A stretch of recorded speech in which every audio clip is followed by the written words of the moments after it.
Abdullah, age 13.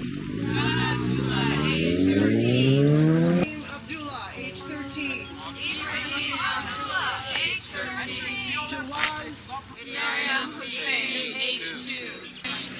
Salma Abdullah, age 4. Muhammad, age 9. Said, age 16. Raymond, age 17. Sahal, age 7. Tanya Kai, age 16. And you will end up in them. You're going to end up over in that position in one way or the other. So you can go over there of your own free will, or you can make it more difficult. I'll just talk a little bit about the things in the news just this last week. It's pretty amazing. And by talking about the deaths of an American hostage, Warren Weinstein, and an Italian aid worker. I don't want to say that their lives mean more than the names that we read at the base at all, but I think that what's happened with this is it's a moment that we should use, and it opens up to talk about things with our friends and neighbors. It was an amazing thing to have the President of the United States apologize for anything. First time in my lifetime. Apologize for the deaths of Dr. Weinstein and this Italian fellow. But not the other two Americans. No, not for any of the thousands. And what he said was, in his defense, he said this happened in the fog of war. You know, what the hell? What is the Global Hawk for, if not to cut through the fog of war? And also, this is another lie too, because we know what the fog of war means, and even if you haven't been in combat, you kind of I can just visualize and understand. There's lots of things going on the ground, lots of people shooting. There's actual dust and smoke in the air. People are shouting. You don't know where the shots are coming from, and it's just this crazy chaos. But that's not what happened. This was a signature strike. This did not happen in combat. There was nobody shooting back. This was not war at all. The head of the U.S. Air Force Combat Command last year said that the drones have proven useless in combat. And he would, a man named Michael Hostage, who I think he's been replaced, but he was the head of the U.S. Combat Command. But he said that he would never use a drone in a contested situation, but they're good for these assassinations. Well, if it's not a contested situation, we have no business having weapons at all, and it is not war. What happened here was, it was a drive-by shooting. There was no fog of war. This was people watching things on a screen. Nobody's shooting back. There's no chaos. They're watching a static situation for days or weeks before they decide now's the time to shoot. And then they say they find out, and they didn't know it then. A man named, another American was killed in that attack, named Adam Gadon, who was an American citizen who was raised as a Christian but became Muslim, and he's been working in the propaganda wing of Al-Qaeda. And they're like, as though it kind of balances out, makes it better. We killed a bad guy. But they didn't know that he was there. At least they say they didn't know. Yeah, and in any case, he's not anybody who's been indicted or charged with a crime. He's never been convicted. There's no veneer of legality here. This is gangland shooting. It's a drive-by shooting, and when you do things like that, unintended, there's always unintended deaths. But even the intended deaths are not. We should take no comfort that Adam Gadon was killed on that day too. That does not balance anything out. Sunday's paper, really interesting. I think a lot of people in this room have a lot of credit for this how the tone has changed about drone reporting. Deep support in Washington for CIA's drone program, but it says screenings create veneer of congressional review. I'm talking about hauling in these Congress people once a week to watch people getting blown up. And it's all very sanitized. And it's very, they're seeing what they're supposed to see. And they come back and report that they're on board. The people who wrote this, though, they noted that the targeting of the drones is being done by the same people who ran the rendition and torture situation. And Dianne Feinstein has always said that, has been saying since January, I was lied to by the CIA about the torture rendition. Somebody asked her, well, why do you believe these same people when they brief you on the drone killings? She's still insisting that the number of unintended deaths are measured in the single digit per year. Today? I don't think she's taken that back. We need to go visit her again. But she said, why do you believe them about drones and you don't believe them about torture? And all she would say is, that's a very good question. Next question. Maybe she'll think about it. But I think I did a little bit of research about the detention program, and this is not news to some of you. About 18 men were incarcerated at one time or another at the U.S. prison at Guantanamo. And these 800 were the worst of the worst, in Donald Rumsfeld's words. They were culled out of the thousands that were in Bagram and other black sites. The people that they found who were the most dangerous, the ones that had to be chained to the floor because they would chew through the. I think Ronald Rumsfeld said this, that if they had a chance, they would chew through the cables and the fuel pipes of the C-130 and bring it down. And if they were so 800 men out of thousands. Only 122 remain. All the others were found, even with military tribunals. Everything stacked against them. Evidence used, obtained through torture being allowed. Secret evidence that the defendants and their lawyers aren't able to see. They still released all but 122 because they found nothing on them. Of the 122 who remain, 36 have been cleared for release. Another 34 have not been cleared for release. But the government admits they have no evidence against these 34 men, but they're just afraid, after all the abuse that they've suffered, that these 34 men would be particularly a danger to the United States if we ever let them go. That leaves 32 people. So out of the thousands and thousands, even with all the cards stacked against these defendants, there end up being 32 people. And how many of those 32 have got to be innocent too? So in any case, none of them have been tried. So by our own legal standards, they're all innocent. Every one of them is innocent.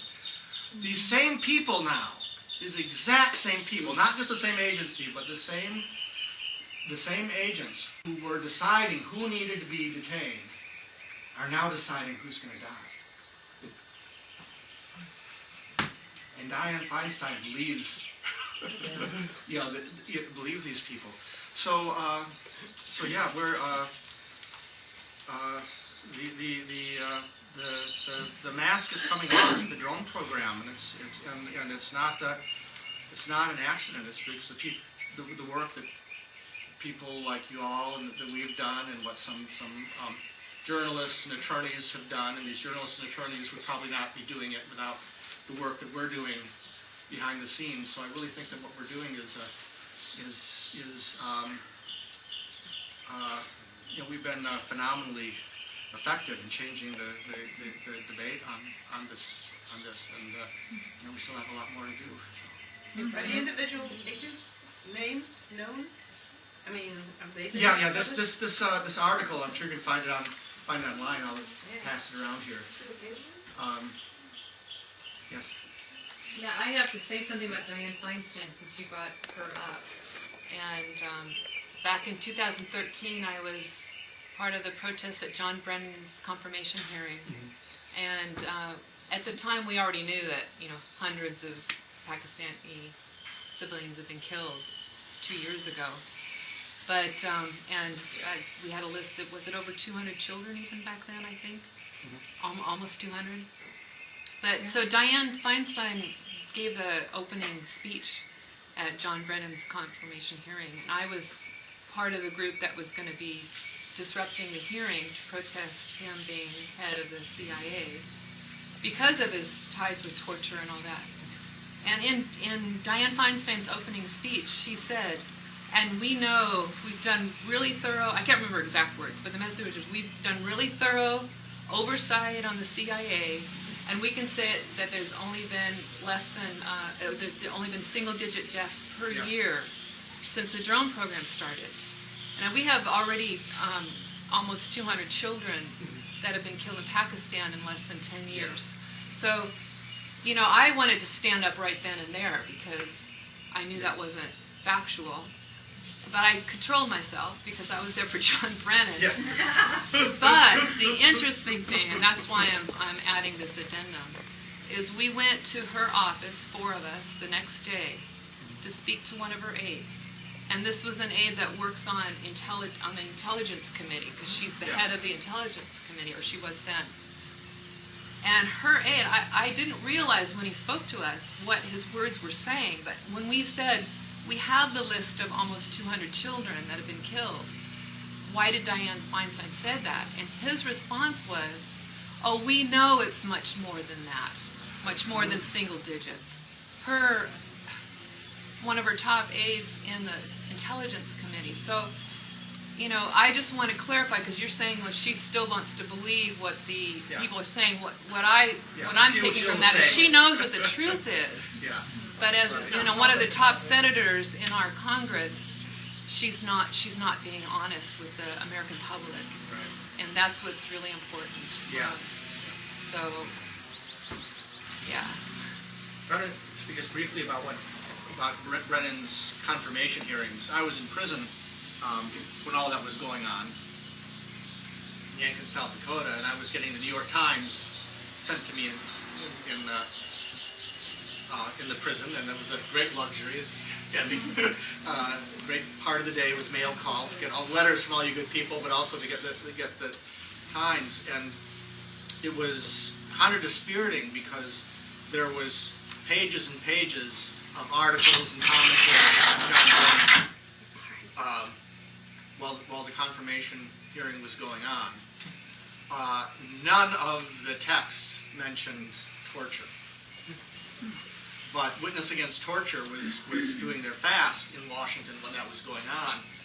And some of the people went to the White House wearing their orange jumpsuits and black hoods and stood in front of the White House with signs and banners connecting John Brennan to torture and to Guantanamo. And that photograph was the only place where Brennan was connected to torture. And it was only because people did a dramatic scene that made a nice photograph that the editors of the Times didn't think they could leave out. I really believe that made a huge difference.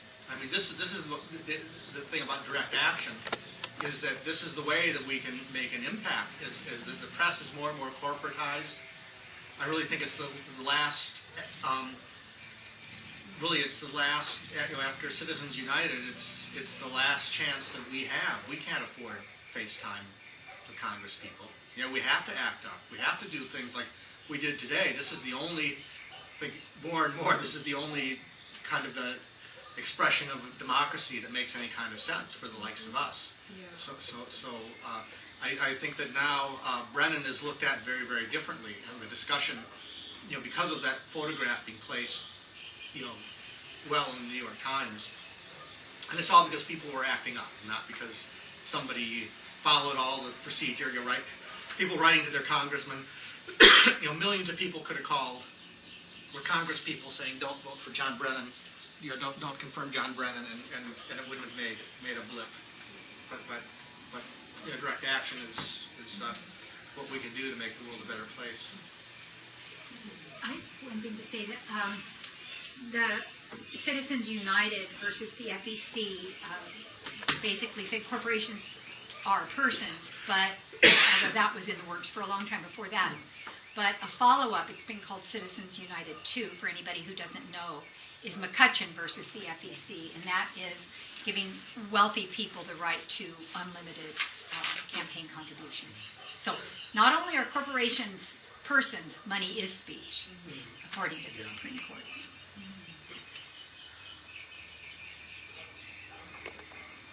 So we had an impact way beyond our tax brackets today. That's not saying too much. Today to learn the chants of Lakota Indians and Chumash. Am I saying that right? Chumash Indians through Mahi and Morrow. So thank you very, very much for that. Thank you for the opportunity to be with you. I think Brian and I are especially fortunate that we get opportunities to move between some of the various affinity groups geographically in the United States that are linked in a pretty strong resolve to resist drone warfare. And I think this might be a time when we can start to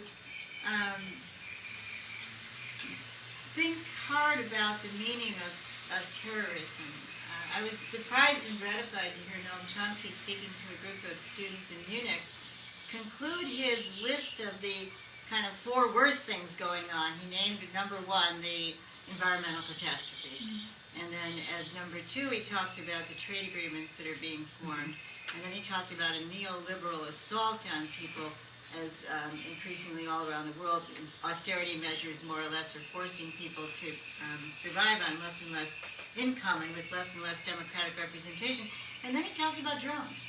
And he said that the drone usage, the drone warfare and surveillance is certainly an example of international terrorism. And if this was being waged on the United States, people in the United States might try to drop a nuclear bomb on the people that were doing this. But I have been thinking a lot about how vulnerable people in the United States, I think, will be again to media representations of a terrifying force that the United States has to do something about, and this is ISIS or IS. And people see the footage of the beheadings and are, I think, very, very vulnerable to thinking, well, something's got to be done about that. Well, there's no doubt that the beheadings are vicious and cruel. There's no doubt that there's great terror and loss and bereavement inflicted. But I think we have to acknowledge also that every single one of those children whose names we read, whose little tiny memorials on the banners we held, were children who perhaps didn't even die as quick a death as happens when somebody beheads another person. Maybe they were buried under rubble, and maybe they bled to death, and maybe their bones were broken, and maybe their organs were ripped apart. And when I think about, well, who would be joining IS, I certainly don't know, but I do know that every single one of the children, the 500,000 children under age 5 who starved to death or died under economic sanctions because the little juices of their body ran out while they were starving, and maybe they then got another childhood disease and they couldn't possibly survive. Each one of them had a father, and maybe a brother, and maybe an uncle. And maybe those people were simmering with rage over the deaths, the brutal deaths of the children in their country. And I lived in Iraq during the shock and awe bombing, and it was shocking and it was awful, and the hospital wards were filled, and so were the pediatrics wards. And maybe some of the people who joined these kind of twisted and, to our minds, sick movements were also traumatized by the rain of bombardment that the United States poured down viciously on Iraq in the shock and awe bombing. And then maybe in the aftermath of that bombing, when civil war broke out, when there was hostage taking and torture, and the United States just sort of stood back and watched and said, well, you know, these people really do bad things to each other. It must be sectarian violence, as though somehow we hadn't implanted in our long years of war, going back to funding both sides of the Iran-Iraq war, all the way back to the 80s. statistics say that 1 out of 4 people in Iraq today are hungry, suffering from malnourishment. So, do we think that perhaps we can go in with our weapons, with our bombs, with our occupations, with our night raids, with our drone surveillance, and that there's not going to be residual trauma, and that there's not going to be the upsurge of movements which engage in violence? It's a fait accompli. And so I think it's a good time to speak out as we can, and I'm not always sure what audiences can hear this. That's why I'm very grateful for the chance to speak with you today.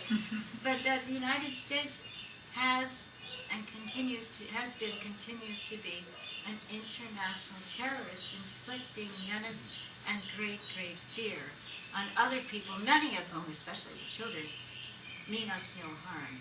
And so how far are we willing to go for the sake of security? And how can we define security more accurately? I believe our security is founded in friendship, in building up reservoirs of goodwill because we're known as people who share our resources with other people. I think our security is founded in being people who might actually be looked upon as people who might be of some support for negotiations, because we're not trying to use every conflict as a means to further provoke the Soviet Union, Russia, Russia or China in new versions of a Cold War.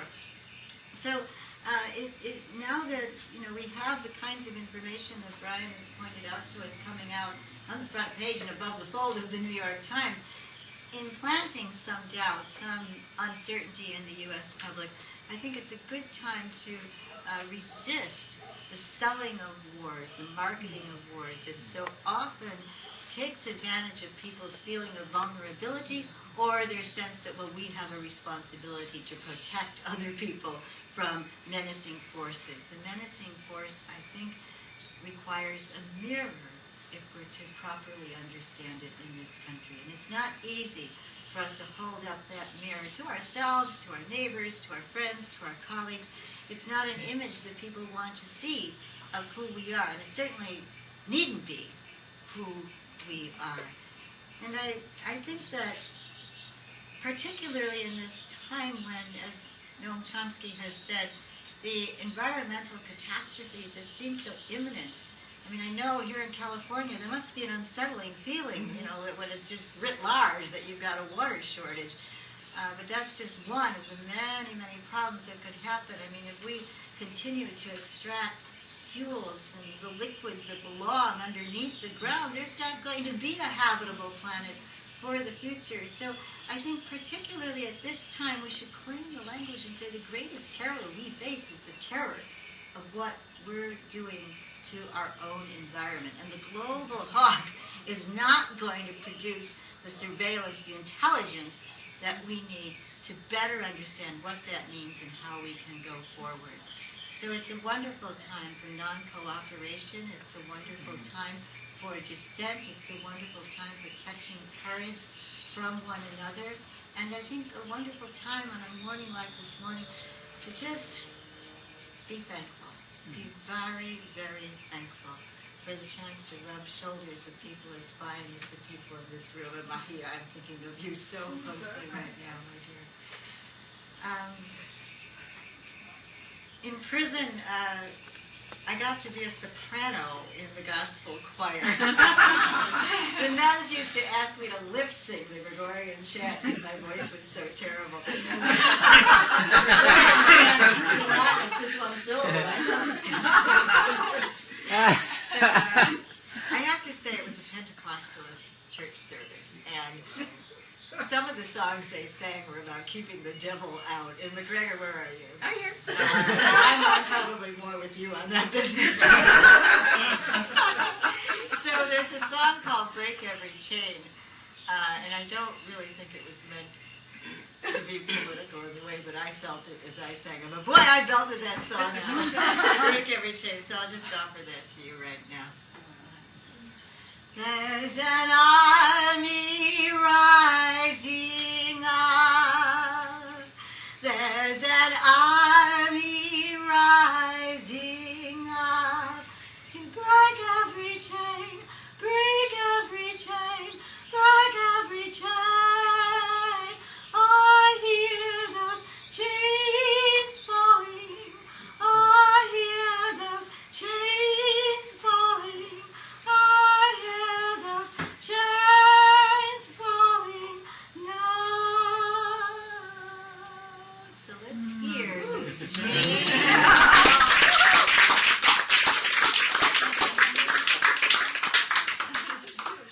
And if we are all called back to go before the courts, we'll be ready, right?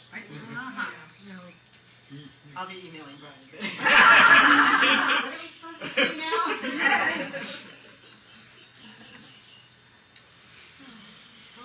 I have a question from what you were talking about is helping Americans look into the mirror and seeing the terror that our government's policies do in the world. And what is your, from your many years of experience in helping people to be willing to take the wall down and look into that mirror and face the reality? Do you have any suggestions? Well, it's the beyond the choir question in some ways, isn't it?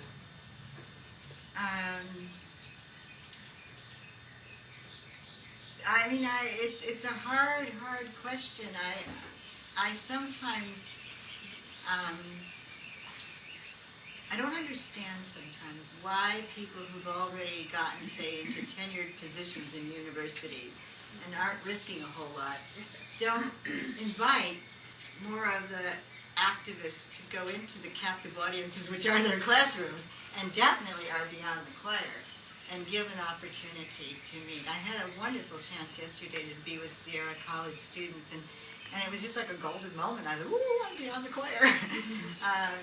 And so that's one means, to keep trying through education to reach new generations, and sometimes maybe that can be done through the mainstream institutional means. I also think there are opportunities that maybe require a kind of an extroversion or a shedding our shyness, but are opportunities. Consider that the same method of extrajudicial killing that we protest in drone warfare is essentially what's been used in the case of Eric Garner, in the case of Trayvon Marshall, in the case of the really tragically many young people now. Apparently one black man every 28 hours is killed while under either police or prison custody. So I think we do have a chance to, in a sense, go beyond the choir by linking up with other movements like the Black Lives Matter movement. Sometimes it's hard to link up with the environmentalist movement because they don't want to get too saddled with our riffraffy little selves. But I think as much as possible to keep going to other people's gatherings and knitting, if you will, those links is very, very important. But don't let me communicate that I think it's easy, because I know it's not. And I come to you humbled from 3 months in prison and knowing that most of the women that I was imprisoned with are, they've just given up on current events and world affairs and just sort of see their immediate world of trying to cope and survive. And I think that many of the people in the United States are in that position, just getting by as a challenge. However, help me out, 15 for the minimum wage. Fight for the 15. slogan. Fight for 15. Fight for 15. Now to link up with the minimum wage workers, to keep on connecting the anti-militarism, anti-war, pro-peace with other groups that are in social Economic change. injustice. Yeah, I think that. And then I was so impressed. Ali Abu Nema, in his book about the struggle for justice in Palestine, devoted his first chapter to Michelle Alexander's work with the New Jim Crow. So the more we can make those kinds of links in our writing and our thinking, keep on building those affinities. And Brian and I both had an especially unusually wonderful opportunity, along with McGregor, Eddie. Where's McGregor? McGregor! Getting ready to go. To go over to Jeju Island in South Korea. And, they have every reason to feel defeated and disappointed. I mean, they're beautiful, gorgeous shoreline, and a particular spot called the Guriombi Rock has been obliterated, blown up, as the forces trying to build a naval base that can accommodate nuclear-powered U.S. destroyers is still being constructed. And they continue now to hope that they can at least stave off the influx of military personnel and what might come with them, casinos, brothels. And they, knowing that in their small island they need more heft, are taking sailboats and sailing in between the other Pacific islands, trying to form their solidarity and the inter-island solidarity. So I suppose maybe in terms of going beyond the choir, as much as we can, go in between the various groups and kind of build those affinities. It's impossible to ask people who are already doing so much to work harder or to do more. But I hope maybe it could make our work easier in the long haul if we build that kind of affinity. Did McGregor go? Yes. Bye, McGregor! Bye. I'll say something about the environmental movement. They're saying goodbye to you. From outside. Okay, all right. Naomi Klein's book, This Changes Everything, Capitalism versus the Climate, really unmasks the environmental movement, the big green groups that have so sold out and tried to do win-win situations with the corporate partnerships and all of that. Ever since all the big wins we had in the 70s, where we got the Clean Air Act, the Clean Water Act, the EPA and all of that, that was all activism. But now it's kind of all been usurped. And so, but where we can link up with other people is in the struggles in the so-called sacrifice zones where the extraction is taking place and communities are being polluted, indigenous communities, poor communities, and so on. Those are places where we can link up, environmental justice communities in cities even, and can form partnerships that, because it is not working for them either. Yeah, I also think about the water shortage in Detroit, where they've turned off the water supply because people can't pay the bills because of corporate water controls. And so trying to build affinities there, I think, is I think we're making all these connections, and the connections are all there to be made.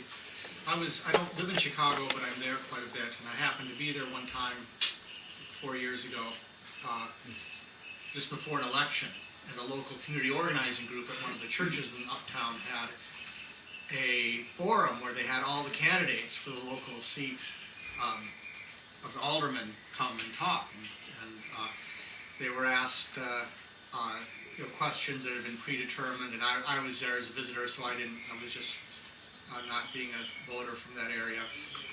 And some of these people said some really good things, and I knew from my friends the reputations of, they were filling in the reputations of some of these politicians, and some good, some bad.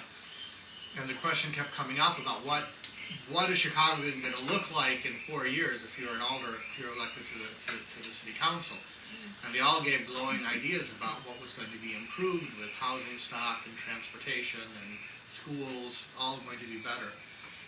And nobody during that whole time mentioned the war on terrorism, mentioned nuclear weapons. Of course, this is the city of Chicago, what's not? But really, the reality is that, 4 years have gone by, and I don't remember who got elected. Kathy is a constituent there, she might be able to tell you. Things are worse. and I just felt like shouting, things are going to be worse no matter who's elected if this war on terrorism and this,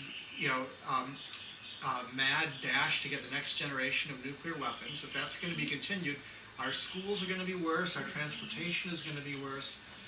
And really, anybody talking now about, as Kathy alluded to, there are people in the environmental movement who don't want to be associated with us at all. And I've been treated like a provocateur at meetings where I'm trying to bring up the Pentagon, where people want to talk about climate change and about what role that plays.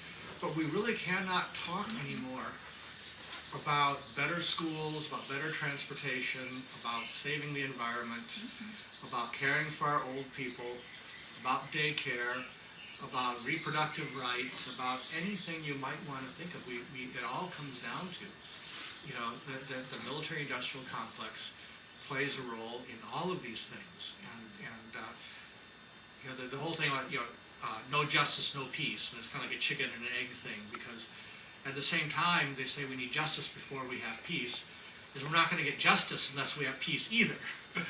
Because none of these problems are all intractable as long as our fortune and our creativity and all of our energy is being put into these wars. Nothing is going to get better at all. Civil liberties, nothing. Everything's going to get worse until we take care of this. And so while we're working on all these issues, to recognize that they are all anti-war issues, and to call on our friends who are working on all these things, and to make the connections with militarism. I just want to say that the Nuclear Resistor is a really good periodical to support because it helps to link people who are conscientiously opposed to war.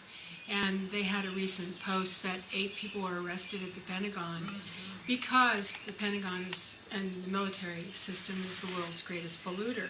So I think that, we should put on our calendars Earth Day next year to do a similar action. Because it's really important and people link, that's a way we can link it. And the Vets for Peace pamphlet that was handed out today was quite good, and it gives those statistics as well. I think we should really keep pushing that statistic. Yeah. So a question and a comment. Question for you to think about is there a particular thing that maybe people in this group through their connections could help you with, some particular need you have that would really help you be even more effective? That's the question. And then the second comment is everyone here pretty familiar with the success of the First Nations in Canada in getting that major investor, French investor in tar sands to pull out? Does anyone not know about that? You all know, just you. Well, I can talk to you later. But it's a really good morale-boosting example of what direct action can do. Well, Brian was the most recent from our Voices group in Chicago and beyond to come back from Afghanistan, and then Sherry Moran here in California recently came back, and we've been very enamored by the works of a group of teenagers who are now becoming older teenagers over in Afghanistan, and I believe a lot of you are wearing blue scarves, and Brian has more of those blue scarves, I think. And the idea that they're trying to promote is the idea of being border-free, that we aren't first identified by allegiance to a particular nation-state, but that there's one blue sky above all of us. But in a very particular way that impresses me a lot, some of these youngsters were themselves in refugee camps as children, or their own parents or brothers or sisters were killed during various kinds of fighting. They have reason to want revenge, they have reason to want retaliation. But they've remained committed to something called the Border Free Center now, and they are working to try to give a better kind of foothold in life to street kids today who are living primarily either in refugee camps or in situations where the only income possible for the family, either because it's a widowed mother or the father has polio or for some reason maybe he's become addicted to something, but anyway can't find any work. So the income is being earned by the children who go out to work in the streets. And the work in the streets in Kabul, I think there are at least 6,000 children just in Kabul alone who are out shining shoes or trying to sell cigarettes or tissue paper or pencils. And they can be kind of cute as little ones, but then as they grow older, they become the prey for criminal gangs who say, why don't you help us sell drugs? Or sometimes in the case of women, criminals who say, we want you to sell your body. So it would be wonderful to help get these kids into schools and get them into a different track. So the Street Kids Project, I think it's pretty brilliant. The idea is that our young friends have opened up an alternative school. Right now it only meets once a week. But the little kids who are the street kids come there and they're just glowing, and they take off their shoes and socks and wash their feet and brush their teeth, and then they go up the stairs and they settle in for some of the most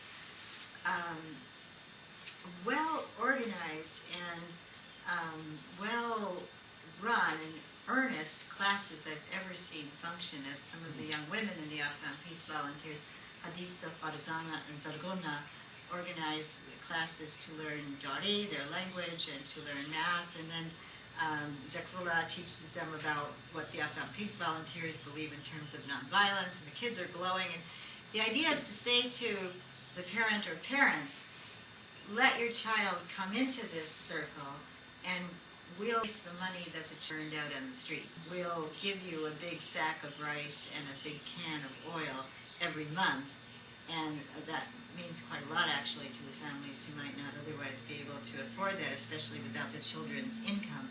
And then they also buy for the children warm clothing for the winter weather and clean new clothes so that they can anticipate going to school. So it's a very, very good project. But that plus the duvet project where the women stuff the kind of casing with wool and then sew it up and make these very heavy, very warm blankets. Brian and I will testify that you definitely are much happier overnight if you've got one of these duvets. They're called duvets. That's another project that they're doing. And they don't have any money at all. They don't have a dime to their name. So basically the money has come from generous people in the United States. And also the young people embroidering these scarves. Mostly the women, but the boys help to organize it. But those blue scarves that are then sold for $10 a piece or whatever donation people want to make. And at one end it says border free, and at the other, written from right to left, Bedun Mers, the Dari word for without border. So if you at all would want to invite your communities to be of support to these kinds of projects, I have literature in the car. What's the yearly budget for both? Sorry? What's the yearly budget of both? Well, the duvet project is quite expensive. It's cost about $35,000.